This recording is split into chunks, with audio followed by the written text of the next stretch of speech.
Bin! Ito namang tapang babira mo at isang kita ng patong bundok na hiningi ko kung pakapilo sa potasyong para kay Basilio. Naku, saan na kaya sila sa kumbento?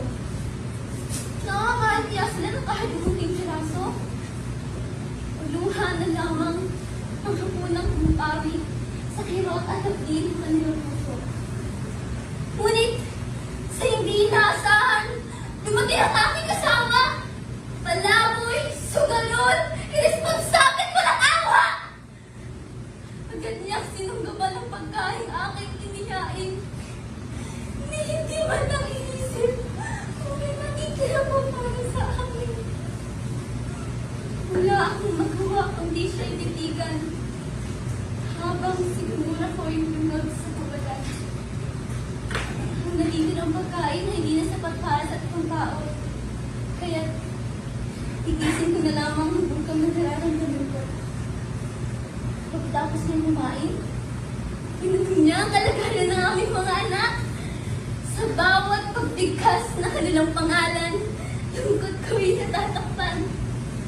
Para sa akin, siyang bathala ng aming tahanan. Ang aming mga anak ay mga anghel na aking kayamanan. Oh, mga anghel ko. Naantiin kayo ng ina niyo. Ngunit, isang tinig na pumunang takot at pangamba ang aking narinig. Basilio! Kukata mo! Ano nangyari sa'yo? Nasaan ang kapatid mo? Siya'y nalipat sa kumbento. Nag-iisa. Walang kasama. Siguradong natatakot ang bunso ko.